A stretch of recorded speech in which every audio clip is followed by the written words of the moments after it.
Hello friends, I am Tanisha Kangrade and you are watching TG Agri. Friends, आज हम बात करने वाले हैं ट्रेडमार्क के बारे में। इसमें आज हम देखेंगे कि ट्रेडमार्क क्या होता है, ट्रेडमार्क की क्या डेफिनेशन होती है, हम कौन कौन से साइंस जो है एज अ ट्रेडमार्क यूज़ करते हैं, ट्रेडमार्क के क्या क्या फंक्शंस होते हैं, what are the essential features of trademark, क्या क्या ट्रेडमार्क के टाइम से हैं, हमारे पास कौन से अनफेयर कॉम्पिटिशन है ट्रेडमार्क के, वो भी देखेंगे।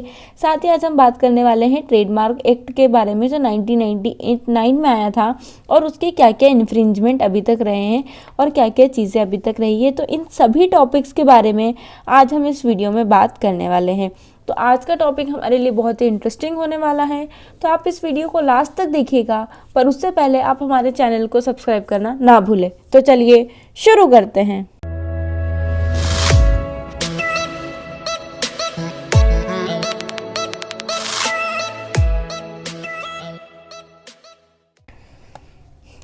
आज का हमारा टॉपिक है trademark. What do you mean by trademark? देखिए, जब हम इसका नाम देखते हैं ट्रेडमार्क का क्या मतलब है, आपको क्या समझ में आ रहा है इस स्पेलिंग से? इसका मतलब जब कोई भी मार्क, कोई भी साइन किसी भी ट्रेड को रिप्रेजेंट कर रहा है तो उसे हम क्या कहेंगे? उसे हम कहेंगे ट्रेडमार्क। देखिए, जैसे यहाँ टाटा का साइन देख के आपको समझ में आ जाता है कि हाँ यार, ये टाटा का प्रोडक्ट है, तो उसकी क्वालिटी कैसी होगी। टाइटन है ना। अब मेक इन इंडिया का भी अपना एक क्या होता है, सिंबल होता है, कोई उसको मार्क होता है जो उस चीज़ को क्या करता है, रिप्रेजेंट करता है। ठीक है। अब जैसे यहाँ पे एयरटेल का साइन है, टाइटन का साइन है, तो आप एक दूसरे को डिस्टिंग्विश कर सकते हो ना कि हाँ, एयरटेल का साइन है तो यार ये सिम का काम है, ये एयरटेल अपनी एक सिम है, इसका ऐसा ऐसा काम होता है। टाइटन की वॉचेस मिलती है, तो आप सिर्फ और सिर्फ सिंबल देख के क्या करते हो, पता लगा लेते हो। तो वो हेल्प होती है हमारी ट्रेडमार्क से। अब आप बात करें कि ट्रेडमार्क किसी भी टाइप का हो सकता है, वो कोई नाम हो सकता है, कोई वर्ड हो सकता है, कोई फ्रेज हो सकता है, लोगो हो सकता है, सिंबल, डिज़ाइन, इमेज और किसी भी एलिमेंट्स के कॉम्बिनेशन भी हो सकते हैं। ठीक है। तो ये तो हमने बात करी कि ट्रेडमार्क होता क्या है। अब अगर हम इसकी एक्चुअल डेफिनेशन की बात करें, जो ट्रेडमार्क एक्ट 1999 में सेक्शन 2ZB की है, तो वो क्या है? It is a mark capable of being represented graphically and which is capable of distinguish the goods or services of one person from those of others। जो मैंने आपको बताया था कि जो मार्क होता है वो ग्राफिकली रिप्रेजेंट करता है और दो अलग अलग जो बोल सकते हैं सर्विसेज और गुड्स को डिस्टिंग्विश करता है, तो उसे हम क्या कहते हैं? ट्रेडमार्क कहते हैं। वो कुछ भी हो सकता है, it can be shape of good, their packaging and combination of colours. तो आई होप आपको समझ में आ गया होगा कि ट्रेडमार्क क्या होता है और सेक्शन 2ZB के अकॉर्डिंग ट्रेडमार्क की क्या डेफिनेशन है।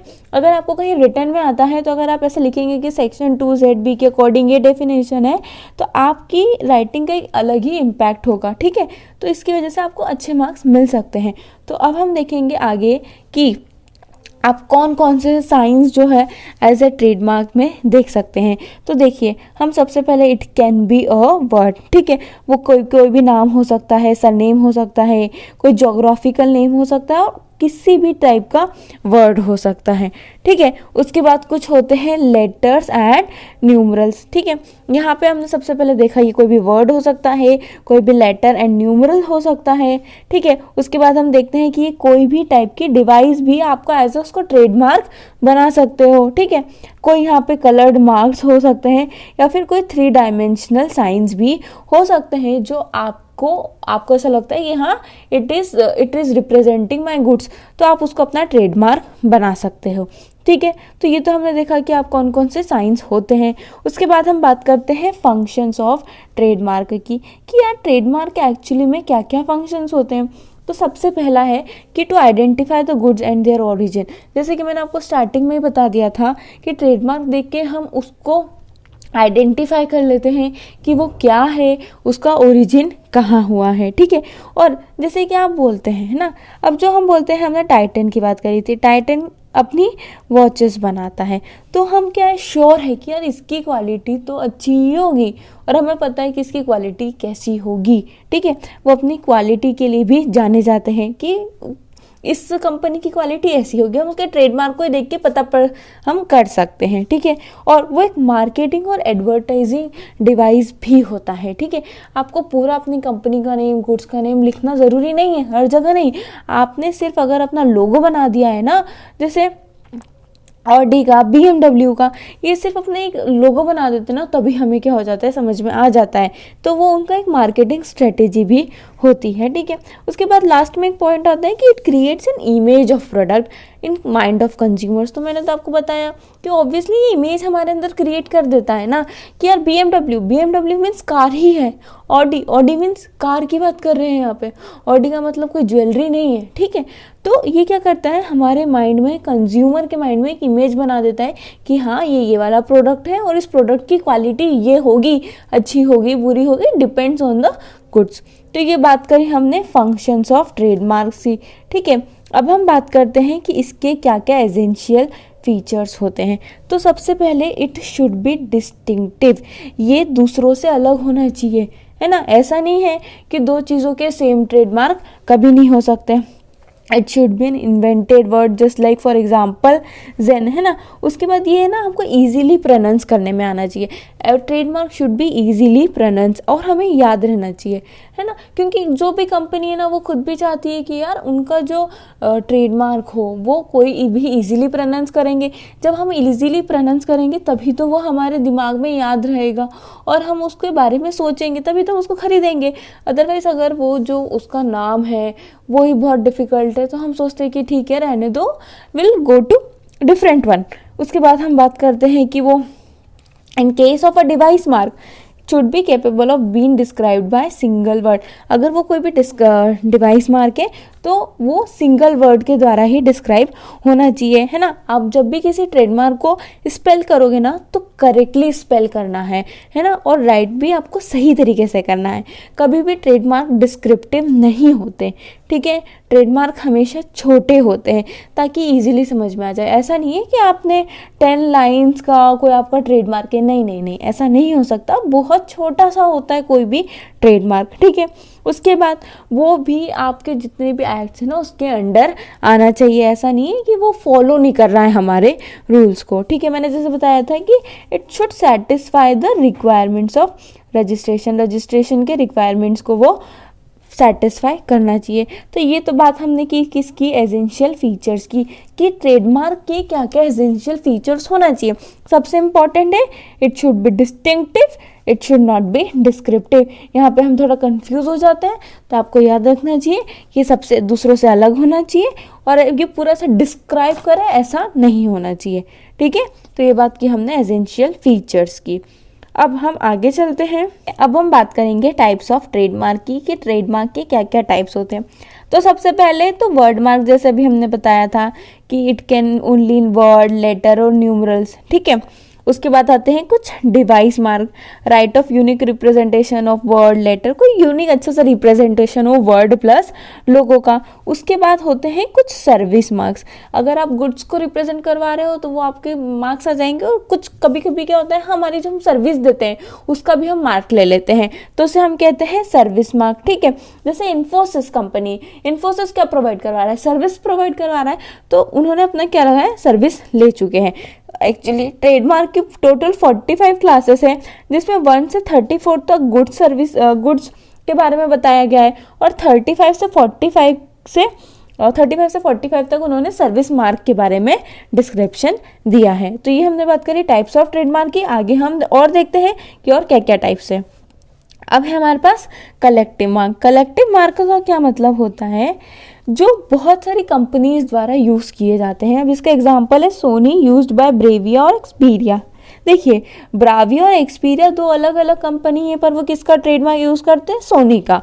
तो इसे क्या कहेंगे, कलेक्टिव मार्क्स। जब दो या दो से ज़्यादा कंपनी कोई एक पर्टिकुलर ट्रेडमार्क यूज़ कर रहे हैं, ठीक है। उसके बाद आते हैं सर्टिफिकेशन मार्क, जैसे आईएसआई। आईएसआई क्या है, एक सर्टिफिकेशन मार्क है, वो सर्टिफिकेशन प्रोवाइड करवा रहा है, ठीक है। उसके बाद आते हैं हमारे well known mark. Well known mark का क्या मतलब होता है, वेल नोन मार्क जब कोई भी कंपनी बहुत ही ज़्यादा रिकॉग्नाइज्ड हो जाती है, फ्लरिश्ड हो जाती है, जिसको फेम मिल जाता है, ठीक है।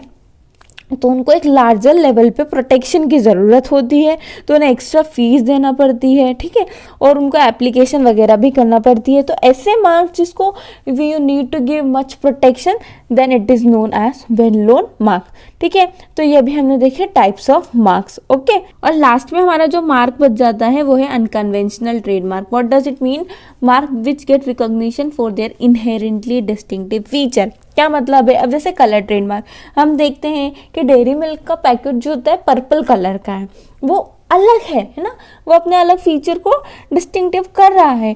कुछ कुछ फ़ोन्स के अपने अपने साउंड्स होते हैं, कुछ फ़ोन की अपने अपने रिंगटोन होती है, नोकिया की अलग रिंगटोन है, ठीक है, एमआई फ़ोन्स की अपनी रिंगटोन है, तो वो उनको क्या है, वो उनका साउंड मार्क है, ठीक है।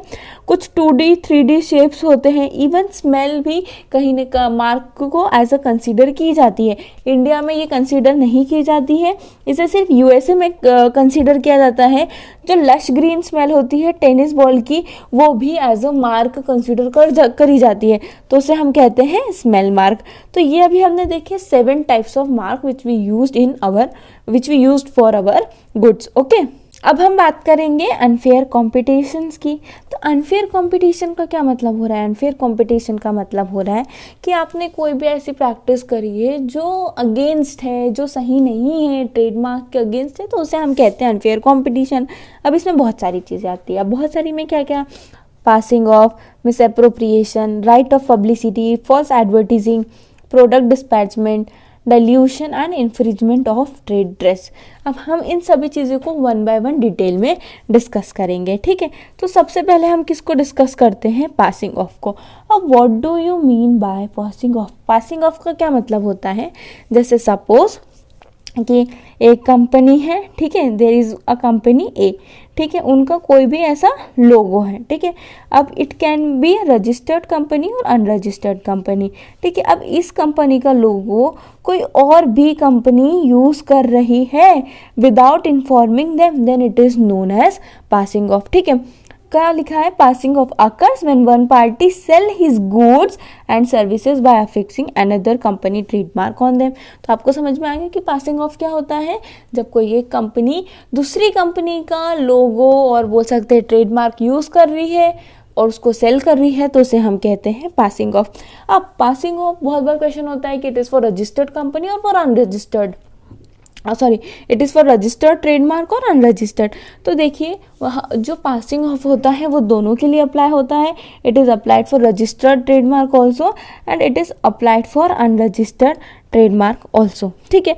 अब ये पासिंग ऑफ क्या करता है यार, क्यों हम इसको कर रहे हैं? तो देखिए पासिंग ऑफ क्या करता है, जब आप किसी दूसरे का ट्रेडमार्क यूज़ कर रहे हैं तो ऑब्वियसली आप क्या कर रहे हो, आप जो हमारे कंज्यूमर्स हैं उनको भटका रहे हो, ठीक है, उनको क्या कर रहे हो, कन्फ्यूजन क्रिएट हो जाता है। तो इस वजह से पासिंग ऑफ का लॉ लगता है। तो ये अभी हमने देखा कि पासिंग ऑफ क्या होता है, ठीक है। अब हम बात करते हैं मिस एप्रोप्रिएशन की, ठीक है। मिस एप्रोप्रिएशन का क्या मतलब होता है? It means when one party use the property of other party without informing them. अभी हमने क्या देखा था? पासिंग ऑफ में हम ट्रेडमार्क यूज़ कर रहे थे। मिस एप्रोप्रिएशन में जब कोई भी एक पार्टी दूसरी पार्टी की प्रॉपर्टी यूज़ करेगी without informing them, then it is known as misappropriation, ठीक है। अब वो कुछ भी हो सकता है, वो किसी पर्सन का नाम हो सकता है, लाइकनेस हो सकती है। एडवर्टीजिंग पर्पस के लिए हमने न्यूज़ में बहुत बार सुना है कि एडवर्टीजिंग कंपनी जो होती है, कभी कभार जो हमारे एक्टर्स और एक्ट्रेस होती है उनको गलत तरीके से ऐसे रिप्रेजेंट करती है। भलाई वो नहीं भी चाहते हैं ना उसको एडवर्टाइज करना, पर फिर भी वो किसी ना किसी तरीके से एडवर्टाइज करती है। तो वो किसके अंदर आता है? वो मिस अप्रोप्रिएशन के अंदर आता है, ठीक है। नेक्स्ट है हमारे पास right of publicity. Right of publicity का क्या मतलब होता है? ये एक इंडिविजुअल को अलाउ करता है कि आप अपनी आइडेंटिटीज़ को प्रोटेक्ट करके रख सको। अदरवाइज़ क्या होता है, हमने देखा है कि मैंने जैसे बताया बहुत सारी जो कंपनीज होती है वो सेलिब्रिटीज़ का नाम यूज़ करती है उनके प्रोडक्ट को सेल करने के लिए। तो these are some of the unfair law of competition. अभी भी हम देखेंगे कि इसमें और क्या क्या बचा है। इसके बाद आता है हमारा प्रोडक्ट डिस्पैरेजमेंट। प्रोडक्ट डिस्पैरेजमेंट का क्या मतलब होता है, देखिए हम किसी भी एक पर्टिकुलर कंपनी को या उसके प्रोडक्ट को या उसके सर्विस को जब हम इंटेंशनली उसको हार्म पहुंचाने के लिए कोई भी फॉल्स स्टेटमेंट देते हैं तो उसे हम कहते हैं प्रोडक्ट डिस्पैरेजमेंट, या फिर हम उसे ट्रेड लायबल और कमर्शियल डिस्पैरेजमेंट भी कहते हैं। क्या मतलब आपको समझ में आया, जब हम किसी भी कंपनी के अगेंस्ट कोई फॉल्स स्टेटमेंट देते हैं just to harm a company तो उसे हम क्या कहते हैं, प्रोडक्ट डिस्पैरेजमेंट कहते हैं। ठीक है, उसके बाद आता है हमारे पास इन्फ्रिंजमेंट ऑफ ट्रेड ड्रेस। अब इन्फ्रिंजमेंट का क्या मतलब है, देखिए किसी भी कोई प्रोडक्ट के लिए कभी कभार क्या होते हैं, उनके यूनिक एंड डिस्टिंक्टिव फीचर्स होते हैं जो उसको दूसरों से अलग बनाते हैं। ठीक है, तो उसे हम क्या कहते हैं, ट्रेड ड्रेस। देखिए यहाँ पे लिखा है the unique and distinct feature of a product service और business which differentiate it from others is known as trade dress. अब ट्रेड ड्रेस को एक्स्ट्रा प्रोटेक्शन की ज़रूरत होती है ताकि कोई उसको डुप्लीकेशन नहीं कर पाए। ऑब्वियसली यार वो आपका यूनिक प्रोडक्ट है और आप कभी नहीं चाहेंगे कि आपका उसका डुप्लीकेशन हो जाए ताकि कोई उसको आपके नाम से सेल कर सके। It will be harmful for that company only. Okay, देखिए नेक्स्ट आता है हमारा डाइल्यूशन। देखिए डाइल्यूशन के दो मेन एस्पेक्ट होते हैं, एक होता है टार्निशमेंट और दूसरा होता है ब्लरिंग। अब ब्लरिंग का क्या मतलब होता है, ब्लरिंग का मतलब होता है जब कोई दो dissimilar, not similar, I am not talking about, जब यहाँ पे दो डिससिमिलर प्रोडक्ट होते हैं और जो दो डिससिमिलर के प्रोडक्ट के लिए अनऑथराइज मार्क का यूज़ किया जाता है तो उसे हम कहते हैं ब्लरिंग। अब क्या फ़ायदा होगा, अब क्या मतलब है, अगर आपने मार्क यूज़ भी कर लिया तो क्या होगा, वो ये इससे ही होता है कि आप मार्क को डिस्टिंक्टिव नहीं कर पाते हैं। ठीक है, अगर सपोज कि टाइटन के लिए और टाटा के लिए एक ही साइन यूज़ होगा तो आपको कैसे मालूम पड़ेगा कि कौन सा प्रोडक्ट किस चीज़ का है। ठीक है, ये तो कंज्यूमर के माइंड में क्या कर देगा, एक कंफ्यूजन क्रिएट कर देगा। तो ये होता है हमारा ब्लरिंग। देखिए यहाँ पे लिखा भी है the unauthorised use of mark on a dissimilar product which damage the distinctiveness, उसके डिस्टिंक्टिवनेस को क्या करता है, डैमेज करता है, it is known as blurring. ठीक है, उसके बाद आता है टार्निशमेंट। टार्निशमेंट का क्या मतलब है, टार्निशमेंट का मतलब है जब कोई सपोज है ए प्रोडक्ट है, इसकी बहुत अच्छी क्वालिटी होता है, ठीक है, इसका अपना ट्रेडमार्क है। अब बी है जो एक कंपनी है जिसकी बहुत अच्छी क्वालिटी नहीं है बट फिर भी इसने क्या करा, सेम ट्रेडमार्क को यूज़ कर लिया, तो क्या होगा, उस कंपनी की क्या हुई, क्वालिटी पर अफेक्ट हुआ ना। कोई भी क्या सोचेगा, अब इन दोनों के अगर ट्रेडमार्क सेम है तो सपोज किसी ने बी वाला खरीद लिया उसके ट्रेडमार्क को देख के, तो वो तो यही सोचेगा ना यार एक ही कंपनी की क्वालिटी बहुत डिग्रेड हो चुकी है। मतलब ओवरऑल क्या हो रही है, जब हम ये पुअर क्वालिटी की बात कर रहे हैं तो वो आ रहा है tarnishment. It refers to the unauthorised use of mark for poor quality product, है ना, तो उसे हम कहेंगे टार्निशमेंट। और अगर डिस्टिंक्टिव की बात कर रहे हैं विच डैमेज द डिस्टिंक्टिवनेस तो उसे हम कहेंगे ब्लरिंग। तो आई होप आपको समझ में आ गया होगा कि डिल्यूशन क्या होता है और लॉ ऑफ अनफेयर कंपटीशन में क्या क्या चीज़ें आती हैं। ठीक है, अब हम बात करने वाले हैं ट्रेडमार्क एक्ट 1999 के बारे में।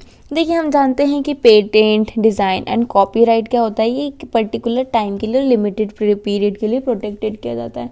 पर आप जब भी ट्रेडमार्क को रजिस्टर्ड करवा लेते हो तो हमें उसके लिए प्रोटेक्शन बहुत ज़्यादा है, समटाइम लाइफ टाइम के लिए हमें मिलता है, बट हमें उसको पीरियोडिकली रिन्यू करवाना होता है। ठीक है, अब अगर हम बात करेंगे जो ट्रेडमार्क एक्ट आया है, ठीक है, उसको ट्रेड पे सबसे पहले आया था trade and merchandise mark act जो आया था 1958 में।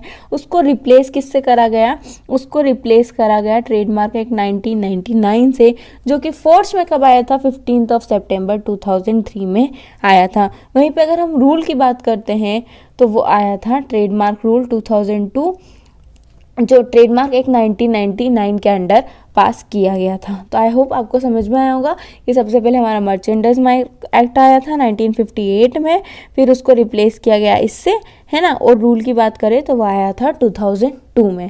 ठीक है, तो ये तो बात करी हमने ट्रेडमार्क एक्ट की, कब आया था, क्या इसमें लिखा हुआ है। अब हम बात करेंगे कि ट्रेडमार्क एक्ट 1999 के अंडर क्या होता है।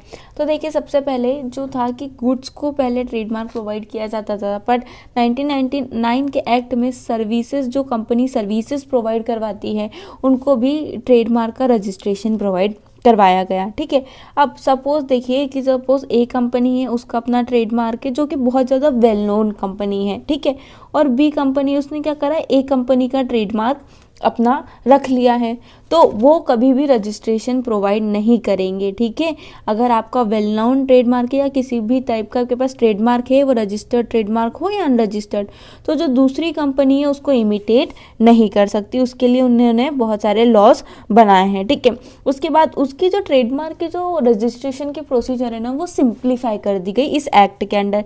देखिए पहले क्या होता था, पहले जब आपको किसी चीज़ को रजिस्ट्रेशन करवाना होता था ना, तो बहुत सारी प्रोसीजर्स होती थी, बट इस एक्ट के अंदर उसको बहुत ही ज़्यादा सिंप्लीफिकेशन कर दिया गया। ठीक है, अब अगर हम बात करते हैं कलेक्टिव मार्क्स की, तो इस एक्ट के अंदर कलेक्टिव मार्क्स के रजिस्ट्रेशन को भी प्रोवाइड कराया गया। ठीक है, अगर और फिर हम इसमें देखते हैं तो उन्होंने बताया कि अगर कोई भी आपके ट्रेडमार्क से रिलेटेड कुछ भी चीज़ रख रहा है तो उसको पनिशमेंट दिया जाएगा। ठीक है, और उसके बाद आपके ट्रेडमार्क से रिलेटेड कोई ना अपना कॉरपोरेट नेम रख सकता है, ना ही वो अपने बिजनेस का कुछ भी नेम रख सकता है। ठीक है, अब जैसे टाइटन है ना, तो उसका एक अपना कंपनी अपना ट्रेडमार्क है, तो वो कोई दूसरी कंपनी इस नाम पर अपना नाम नहीं रख सकती, ना ही कुछ कर सकती है। ठीक है, उसके बाद मैंने जैसे आपको बताया था कि जो रजिस्ट्रेशन की प्रोसेस है वो सिंप्लीफाई कर दी गई।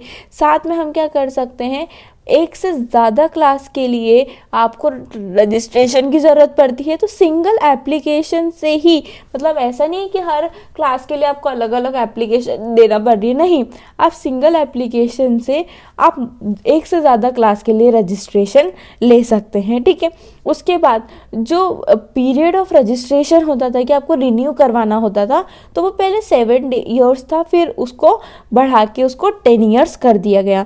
तो यह भी हमने देखा कि ट्रेडमार्क एक्ट 1999 में क्या क्या चीज़ें इंक्लूड की गई। ठीक है, देखिए अब हम बात करने वाले हैं इन्फ्रिंजमेंट के बारे में। इसमें क्या रखा गया है, इसमें उन्होंने बात करा गया कि ट्रेडमार्क एक्ट 1999 के अंदर बोला कि देखिए कोई एक ट्रेडमार्क यूज़ कर रहा है पहले से ही, और अगर कोई दूसरा जैसे सब्सटेंशियली आइडेंटिकल और डिसेप्टिवली सिमिलर, ये दो चीज़ यहाँ पे बात रखी गई कि अगर किसी भी तरह आइडेंटिकल और सिमिलर रहा जो किसी भी कंपनी को प्रॉपर्टी को मतलब किसी भी कंपनी की प्रॉपर्टी को ऐसे डेट्रीमेंट करेगा, वो करेगा, तो वो इस एक्ट के अंडर आएगा। ठीक है, और उसको पनिशमेंट और ऑफेंसेस झेलना पड़ेगा। ठीक है, देखिए ट्रेडमार्क इन्फ्रिंजमेंट के अंदर 2 रेमेडीज रखी गई, वो है सबसे पहला आता है इन्फ्रिंजमेंट एक्शन और सेकंड वाला आता है हमारा पासिंग ऑफ। ठीक है, अब देखते हैं हम क्या होता है। सबसे पहले हम देखेंगे इन्फ्रिंजमेंट एक्शन।